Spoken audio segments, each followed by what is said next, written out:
Sejam muito bem-vindos ao meu canal.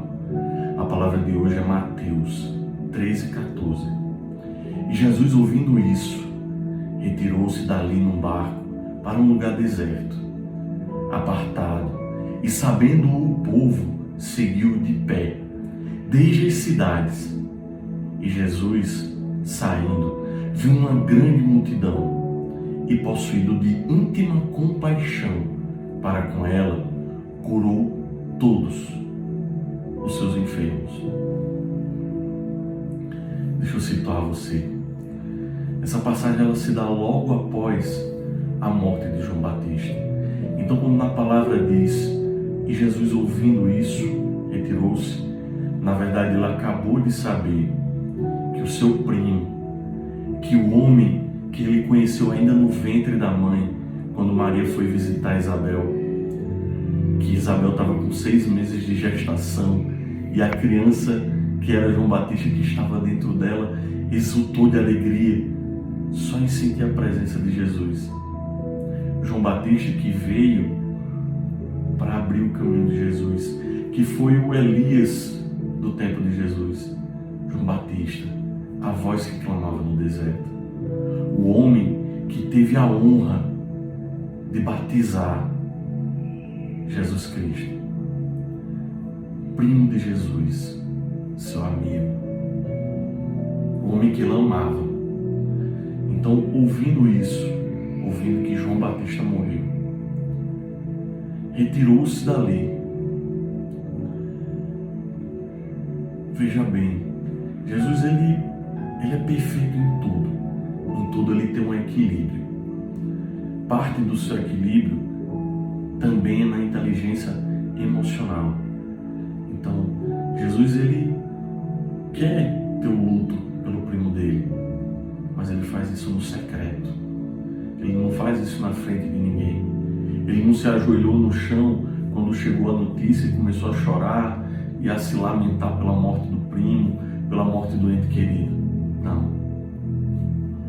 Retirou-se dali num barco, se afastou, procurou um deserto, procurou uma solidão para refletir, para passar pelo processo de luto, para chorar, porque conhecendo Jesus, o Jesus que é descrito no Evangelho, a gente tem a certeza que nesse momento ele chorou. Mas ele não faz barulho, é no secreto. Ele se afasta e tira o tempo dele.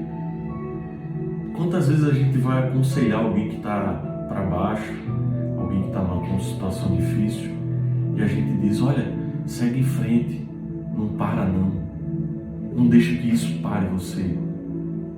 Não, está errado isso. Na verdade é preciso parar. Jesus nos ensina a melhor forma de lidar. Pare. Tire o seu tempo.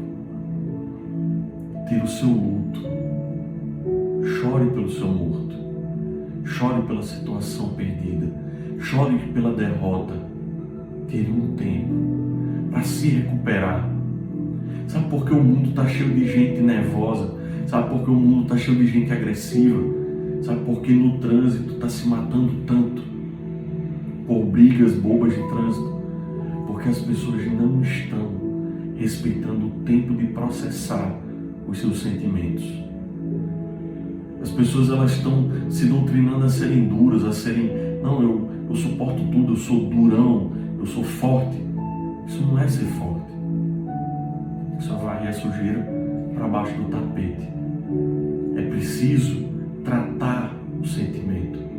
É preciso dar um tempo, respeitar o seu tempo, respeitar o seu processo. Jesus ele faz isso, ele para.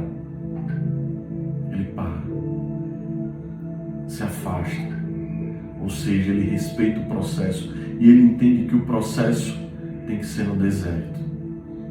Tem que ser sozinho, tem que ser no secreto. E ele se afasta. E ele dá o tempo do luto dele.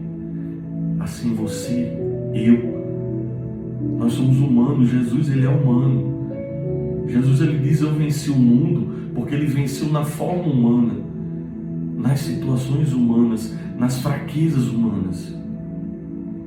Senão ele não poderia dizer que venceu o mundo. Se ele vencesse o mundo enquanto Deus, não, ele venceu o mundo da forma humana. Jesus teve medo na cruz.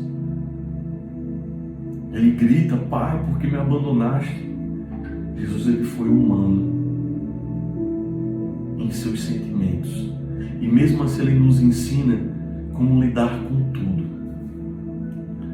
Aí você se pergunta, mas se ele amasse João Batista, como eu estou dizendo e como o Evangelho demonstra, por que ele não ressuscitou João Batista? Primeiro, tudo que Deus faz é perfeito. Tudo concorre para o bem daqueles que amam a Deus. Ou a gente acredita nisso, ou a gente joga o Evangelho, a Bíblia fora. Segundo, se ele tivesse curado, ou se ele tivesse ressuscitado João, não teríamos esse exemplo agora. Não teríamos esse ensinamento para passar. Por quê? Porque eu e você, provavelmente a gente não tem poder para ressuscitar ninguém. Eu, pelo menos, nunca tentei orar um morto. E é isso, tudo que Deus faz é para aprendizado, é para ensinar. Jesus, ele nos ensina o tempo todo. Toda a sua vida foi de treinamento, foi de ensinamento. Então, por que ele não cura João Batista primeiro? Porque Deus, ele é Deus espiritual, ele não é material. Nós estamos aqui no mundo material. E essa nossa passagem por aqui, ela é temporária. Ela é uma passagem para aprendizados. Ela é uma passagem para legado. Segundo, João Batista cumpriu o seu propósito. Ele veio ao mundo para abrir caminho para Jesus. Ele cumpriu o seu propósito. Então, quem pode dizer que vai morrer cumprindo o seu propósito? É isso que a gente veio fazer aqui. A gente veio para cá cumprir um propósito. Só que a gente não sabe qual. E às vezes a maioria das pessoas não sabe. E aí a vida é vazia para quem não sabe o seu propósito. João Batista sabia o propósito dele. Jesus também sabia.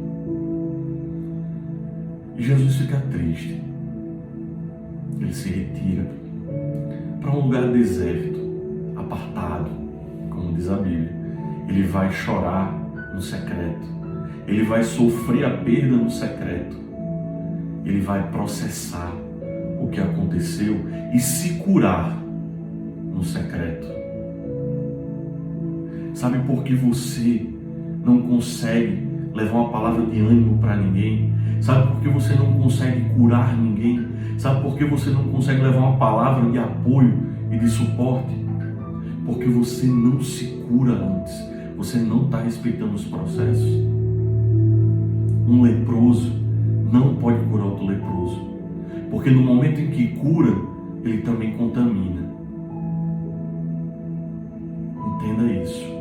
Precisamos ter o nosso tempo de cura, o nosso tempo de processo, o nosso tempo de luto. É necessário. E no versículo 14, nós vemos o Jesus voltando. As pessoas começaram a se juntar na beira do lago e a seguir o barquinho que ia longe. Talvez eles nem estivessem avistando direito o barco, mas eu quero acreditar que estavam avistando sim, porque quando Jesus sai da multidão está ali.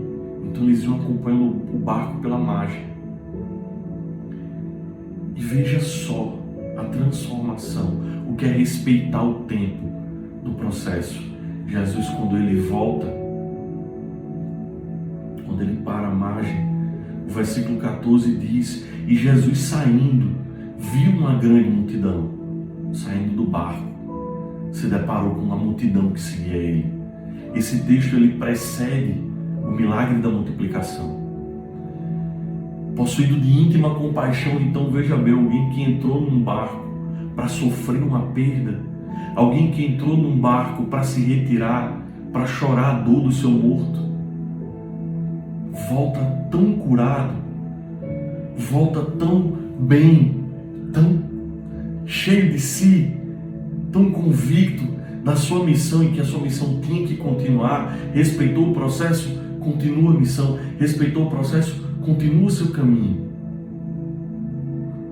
Que ele, possuído de íntima compaixão para com a multidão, curou os seus enfermos. Ele saiu curando todo mundo que estava ali, aglomerado. Ele curou a todos.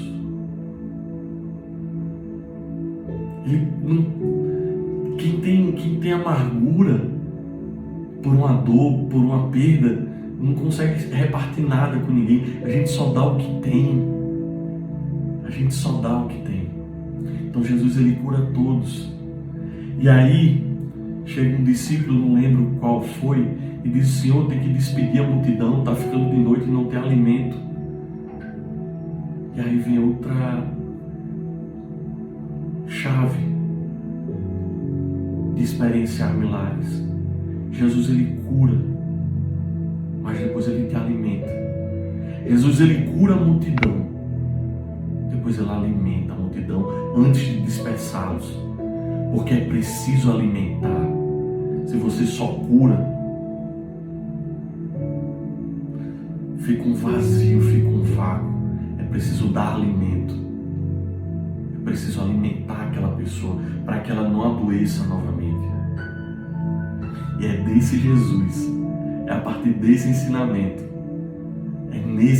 é crendo nessa possibilidade que eu estou aqui hoje, passando essa mensagem para vocês, após sofrer a perda de um ente tão querido como eu acabei de sofrer. É para mostrar que eu respeitei o meu tempo de luto, eu respeitei o meu processo, e agora eu estou aqui, cumprindo o meu propósito. Deus abençoe vocês.